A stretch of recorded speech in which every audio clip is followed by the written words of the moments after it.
Hello everyone, Charles Watts here, the Arsenal correspondent at Goal, joining you on Tuesday morning. I hope you've all had a very good bank holiday weekend if you've been watching this over in the UK somewhere. And if not, wherever you've been watching it around the world, I hope you had a great weekend as well. Of course, helped by the fact that Arsenal did win on Sunday, that massive game at Newcastle. Spoke about it in yesterday's video. What a fantastic performance and victory that was. And it's certainly given Arsenal a boost going into this week as they prepare for Brighton at the weekend. What a match that was at Brighton versus Everton yesterday. I'll talk about that a little bit later on in this video. Crazy day of football in the Premier League yesterday at the bottom of the table. Goals absolutely everywhere. But let's start today's video about talking about Granit Xhaka, who is being linked away today with a possible move to Bayer Leverkusen. Now we know, and it's not been a secret, that Leverkusen have been admirers of Granit Xhaka for a long time. They've been close to signing him a couple of times in the last couple of years. And some reports today, first from John Cross at the Mirror, Mark at the Sun as well, running the story. Some reports over in Germany as well at the same time that Leverkusen are really stepping up their attempts to sign Granit Xhaka this summer. So I just wanted to talk about that a little bit, give my thoughts on it all, and like to get your opinion as well, obviously, in the comments below about what Arsenal might do with Granit this summer. Now, he's had a fantastic season, Granit, like a proper fairy tale storybook type season when you consider where Granit was not so long ago to where he is now.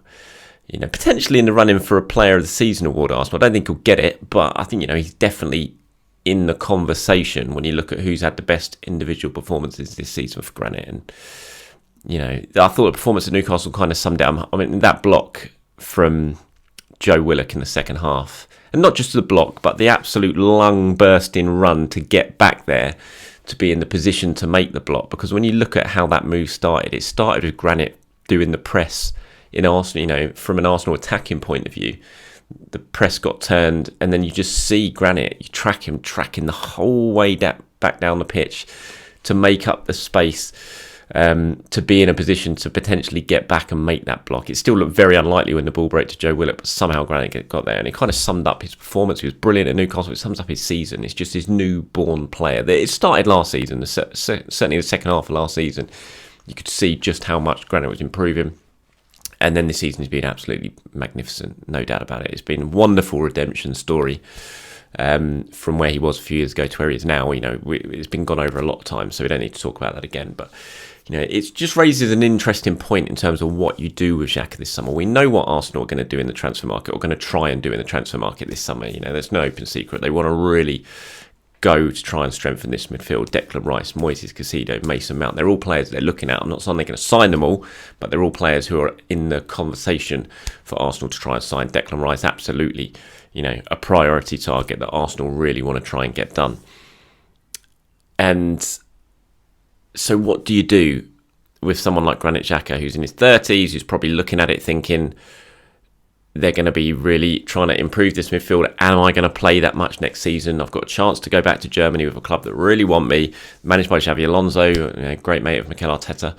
And it kind of similar to the Kieran Tierney situation in a way, I think. Ideally, you wouldn't want to lose these players because you're going into a Champions League season next season. You don't want to weaken your squad. If you get rid of a player like Granit Xhaka, you're weakening your squad, not just in terms of on the pitch, but off the pitch as well. He's such a leader, such an important part of that dressing room. Kieran Tierney as well. But then if the players are really pushing to make the move, in Tierney's case, because he's not playing very much and he potentially should be, he should be, and he could be at pretty much any other Premier League club, or from Xhaka's case, you're kind of looking a little bit to the future and thinking, right, I'm coming up to my final few years as a player. I've got really good opportunities to move back to Germany where they really want me, where he's had really good times in the past. Can move the family back over there. And you look into the future thinking, am I going to play much at Arsenal if they're going to invest 100, 150 million, 200 million even? And I'm not saying they're going to spend that sort of money, but they could potentially, depending on what happens in this summer, depending on what targets they sign. If Caicedo comes in, if Declan Rice comes in, what happens to Granit Xhaka? It's just it's a really interesting debate, I think. Personally, I look at it and think I wouldn't want Xhaka to go. I just think when you're going into a Champions League season, and you need that squad, and you need a top quality squad, and you need players who've been there and done it, who know exactly what it takes to play on European football, international football.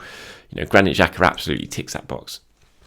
And it just feels like 1 year too early for me. But, if some good money comes in that is going to help Arsenal reinvest and sign the players that they want and target the positions that they want to improve, then I can understand from a club point of view why they might look at it and think the timing is potentially right to do this. It's an interesting one, but just let me know what you guys think. If Leverkusen do make a decent offer for Granit, and I would say if you're selling Xhaka this summer, he's only 30, he's got a year left in his deal with an option to make it 2 years. You don't sell Granit Xhaka cheap this summer, no doubt, no way. Not considering the form he's in, what he's done this season. You're looking for well over 15 million. You're looking at a good transfer fee for Granit, despite the fact he's in his 30s now. But yeah, let me know what you guys think. Should Arsenal consider selling Granit Xhaka if a bid comes in this summer? And if they should, what sort of fee would you want for a player like Granit Xhaka? Let me know. I'm really intrigued to see what your views of it. Like I said, I think I would probably say no and keep him for another year, and obviously still try and invest in the summer in terms of the midfield. But even if you do sign the players you want, personally, I just think Granit Xhaka, keep him around for 1 more year. But let me know what you guys think in the comments below. So, what a game at the Amex yesterday. Brighton 1, Everton 5. If anything sums up how crazy a sport football is, it's that. Who on earth would have predicted that result at the start of the game? Brighton, one of the best teams in England at the moment, in the best form, destroying teams, against an Everton side who are been a shambles for a while, who started the game in the relegation zone, barely scored a goal, and they go and tonk Brighton 5-1 at the Amex. What an amazing result that was. An interesting one for Arsenal, considering they play Brighton next and Everton play Manchester City next. Now, is this a good thing for Arsenal that Everton found their form, or have they found it one weekend too early? I don't know. I'll tell you after next weekend. But some people are looking at it thinking, oh, well, look, they're out of the relegation zone now. They've got a little bit of leeway, maybe a little bit of breathing space. Does that mean they ease off against Manchester City? Would it have been better for them to lose yesterday and then, basically have everything on the line against Manchester City? I'm not sure. It depends. Personally, look, they're not safe. They're still going to go health or lever, I imagine, next week at Goodison Park. I think the fans' point of view, it's probably a good thing for Arsenal, because they're going to have a lot of belief. The fans, they're going to be turning up next weekend thinking, one more win and we could be out of this. Let's get it done. And it could really create one hell of an atmosphere at Goodison Park. And Arsenal know firsthand what it's like trying to perform at Goodison Park in front of an atmosphere like that, because they saw it on Dyche's first game and they couldn't get the job done. So, yeah, it's an interesting one from Brighton's point of view. I mean, look, they still had 23-odd shots, I think, 23, 24 shots, I think it was yesterday, and nearly 80% possession. It was just one of those freak games. I mean, Brighton, I think, hit the woodwork 2 or 3 times. Pickford made loads of good saves. Everton scored pretty much every single shot they had, barring 1 or 2, I think. So it was a total freak result. And as Arsenal found out recently, Everton scored within the first minute of a game, and that can cause teams really, real difficulties in terms of coming back from that, because it just knocks the game plan completely.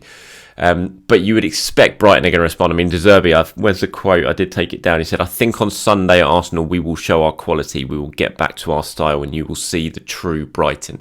You would expect a big response from Brighton this weekend against Arsenal. So from an Arsenal point of view, I don't think that result yesterday is going to do Arsenal any good, because I think Brighton are going to be very embarrassed by that scoreline and what happened, and they're going to want to respond against Arsenal at the weekend. So it was already going to be a difficult game. I do wonder if it's going to be even more tough now, but maybe confidence side of things, if Arsenal can get themselves in front early, Brighton's confidence will certainly have been knocked by this result, and that might help Arsenal, so we'll wait and see. But yeah, crazy day at the Emirates. 5-1 that game, 4-3 Nottingham Forest beat Southampton. That basically means Southampton are down.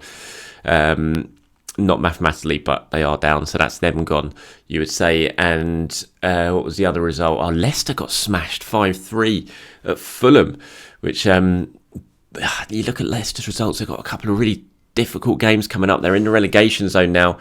It's looking very likely that Leicester are going to get relegated, which is mad when you look at some of the players they've got, certainly from an attacking point of view, but defensively they've just not been good enough, and that's going to cost them. And yeah, you look at sort of James Maddison, Harvey Barnes, Yuri Tillemans. How on earth, Jamie Vardy up front? I know he's older now, but Iheanacho, you look at that and think, how on earth have they managed to get themselves in this situation? But it's looking like they are going down. So yeah, interesting day at the bottom of the Premier League yesterday.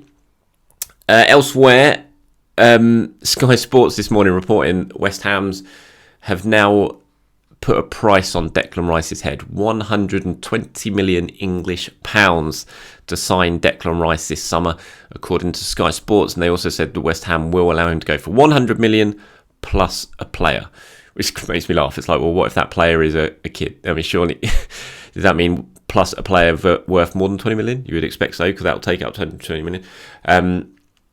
Interesting one. I mean, what do you think? 100 million, 120 million, would you pay that for Declan Rice?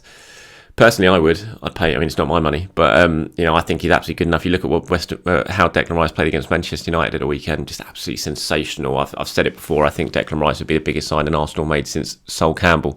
Should they get it done in terms of what it will do to their team, what it says about where the club is, the fact that they could be so much competition, and there will be for Declan Rice, I think it'd be a fantastic addition. He's young. He's got everything Arsenal need to take this midfield to the next level, I think.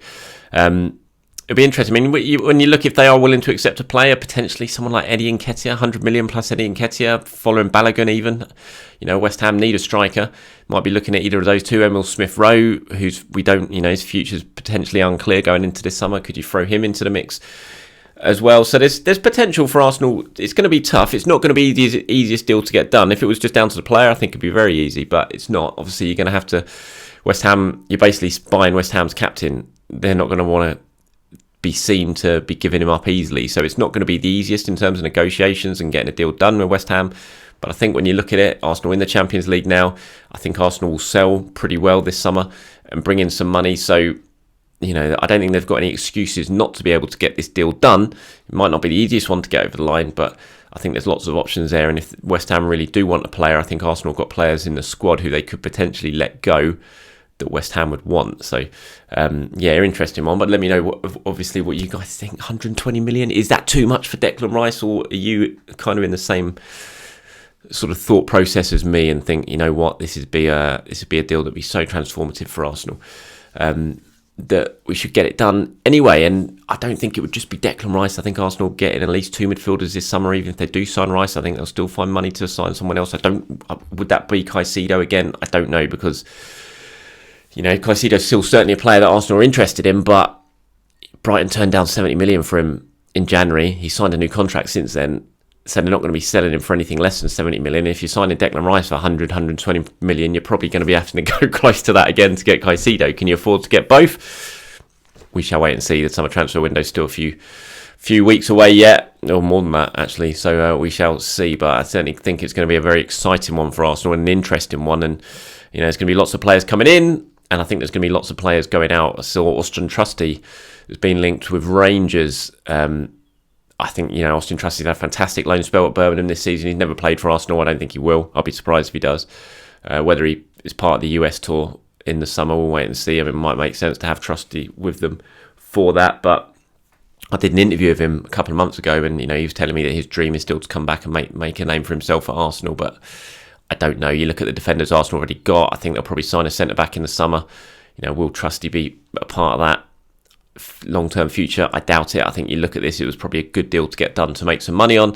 Bring him in for not too much. He's had a very, very good loan in the Championship. He's just been named Birmingham Player of the Year. There's going to be lots of interest in him this summer.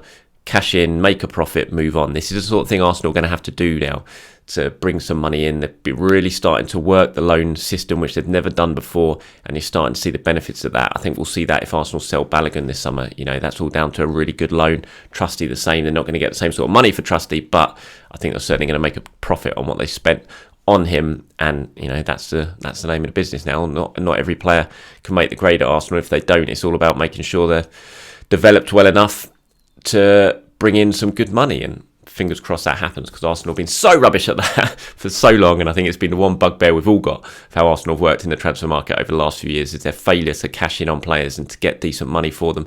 But fingers crossed that is all starting to change this summer. Thank you very much for watching, everyone. Have a very good Tuesday. I'll be back tomorrow. We'll go all over again as we start to gear up towards the weekend and Arsenal versus Brighton. Have a great day. Speak to you soon.